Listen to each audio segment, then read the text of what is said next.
Nós aqui estamos com o gráfico de barras. O gráfico de barras é muito interessante porque permite-nos fazer representação de informação que aparece em forma de categoria eh, versus informação numérica.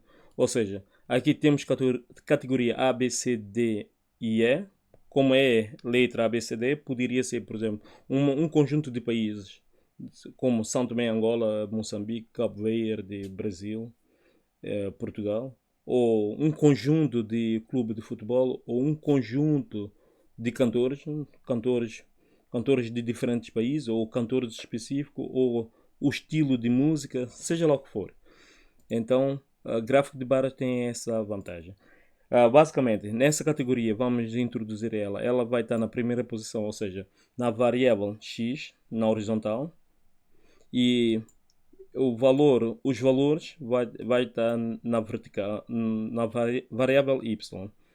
Então, aqui é a cor, eh, isso é a cor que queremos que o nosso gráfico tenha.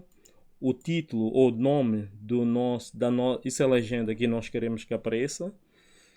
Aqui temos o título do nosso gráfico, o nome, o nome o nome associado à variável x e o nome associado à variável y. Vamos supor que se tivéssemos a falar de países, então aqui no x, em vez de categorias, poderíamos dizer países ou países falantes da língua portuguesa, por exemplo, ou países da Commonwealth, ou países africanos, seja lá o que for, ou cantores, se fosse caso de cantores. E aqui temos valores. Valores, se tivéssemos a falar, por exemplo, quantia em dinheiro, poderíamos pôr total em libra, dólar, ou o valor em moeda. Ou se tivéssemos a falar, por exemplo, a área dos países, aqui estaria quilómetro quadrado, qualquer coisa assim. Então, neste caso, vamos lá imprimir. Aqui temos a nossa informação. Aqui temos o título do gráfico, a legenda. Temos o nome dessas variáveis, o nome da variável em x, o nome, ou o que significa estes números, o que significa essas letras. Da mesma forma como pusemos ela na vertical, poderíamos chegar aqui, mudar a ordem, ou seja, poderíamos querer a nossa a nossa informação na horizontal, o nosso gráfico na horizontal. Então bastava vir aqui, ou melhor, não, eu vou voltar atrás.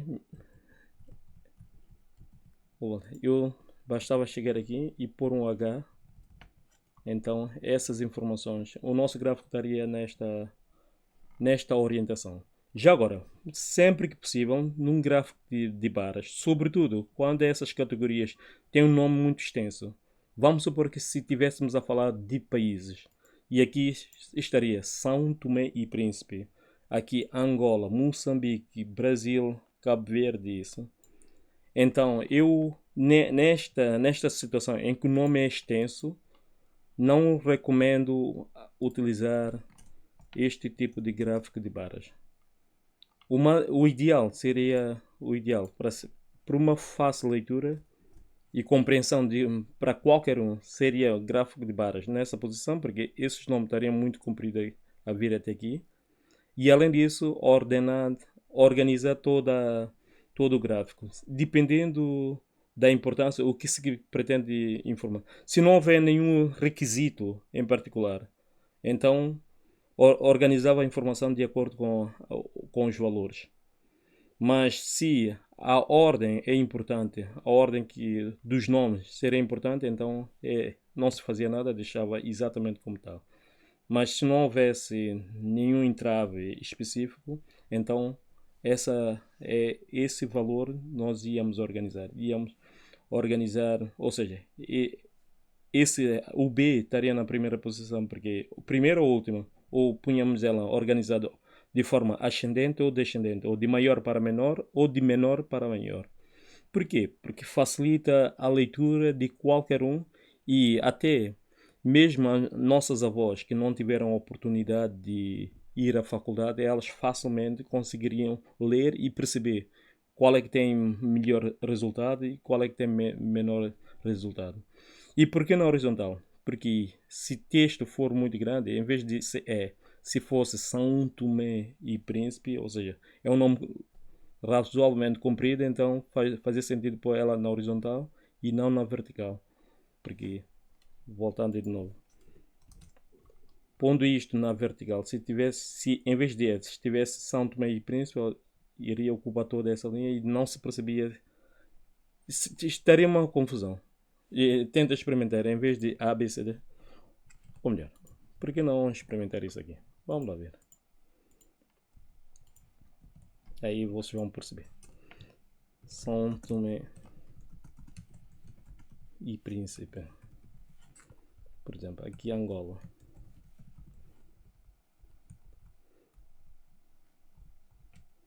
Angola, Cabo Verde, Guiné, Bissau, Moçambique.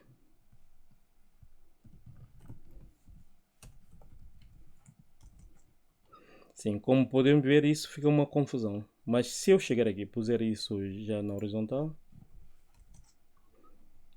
lê-se bem, não há problema, é legível.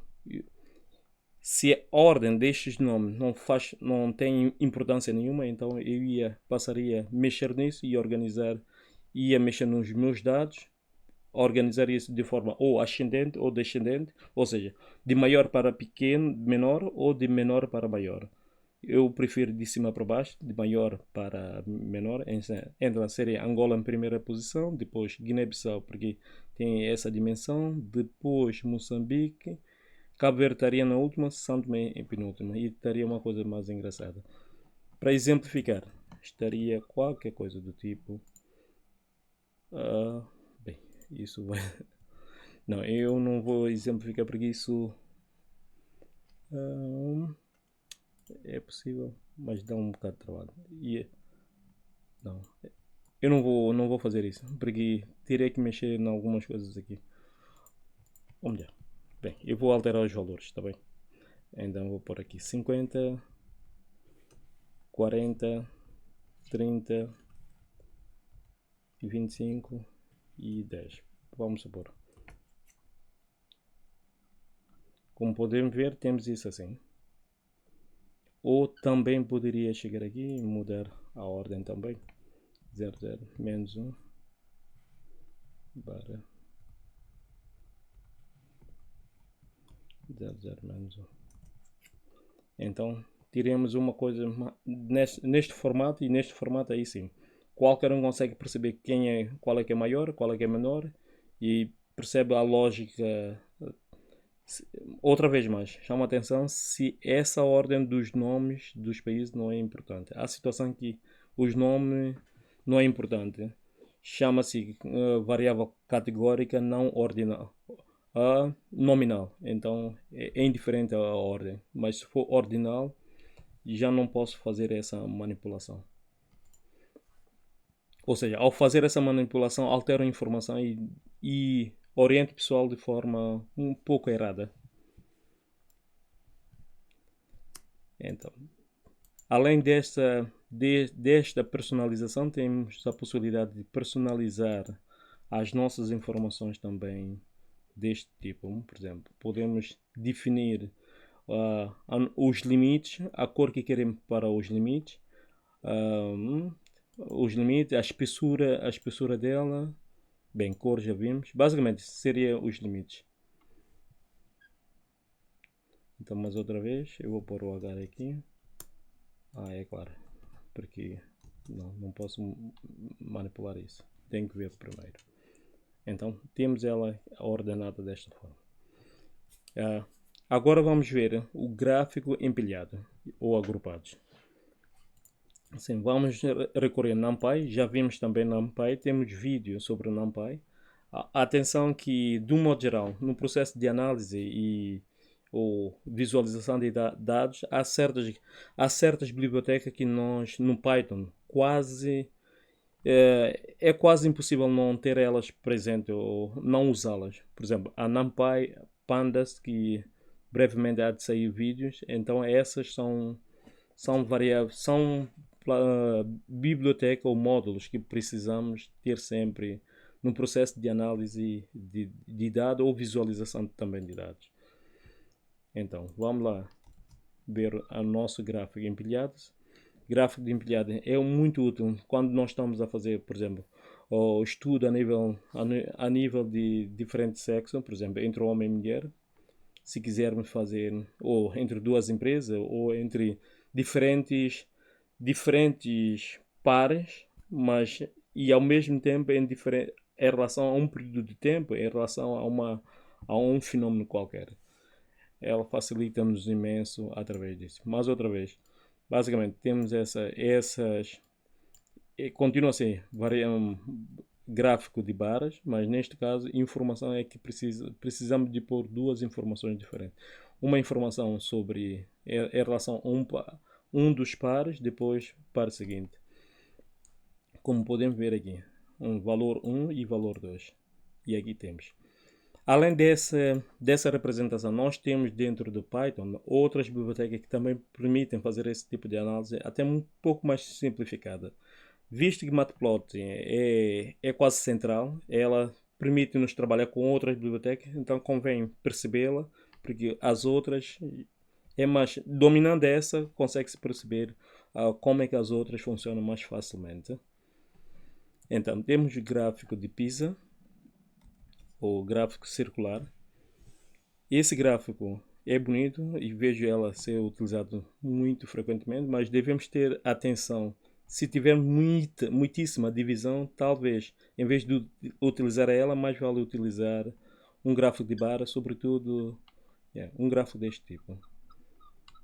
Gráfico de Pisa é muito usada. Ela, por acaso, tem uma apresentação muito legível, bonita e muito elegante, mas não é. Eu, particularmente, não recomendo quando temos para ir, por exemplo, 5, 6, 7. Por exemplo, temos aqui 7 secções. Temos aqui 4 frutas. Vamos imaginar que temos 7 ou 8 frutas. Então, não aconselho, a não ser que ao usar, vamos fazer a representação, mas de forma e apresentar valor de uma forma mais organizada. Bem, basicamente devemos ter cuidado ao utilizar esse gráfico, apesar dela ser interessante. Então, temos outra vez mais plt, que é matplotlib.py. E a partir daqui pomos as nossas variáveis.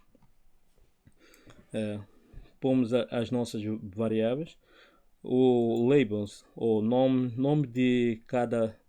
dos valores ou de cada variável, pomos labels igual a labels, ou temos aqui, e todas essas configurações permitem-nos introduzir a característica que queremos que o nosso gráfico de Pisa tenha. Por exemplo, aqui são as cores que podemos definir.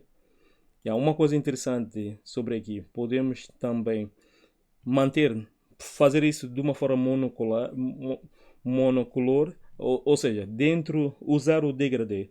Dentro do azul, utilizar diferentes tipos do azul, desde mais escuro a mais claro. Fica uma coisa muito elegante, bonita e minimalista. E muito informativa também. Temos a possibilidade dentro deste gráfico fazer uma explosão, ou seja, tirar uma secção dela. Então, para isso precisamos basicamente repetir o nosso código, mas além de repetição precisamos de essa informação que havemos de pôr através daqui do Xbod.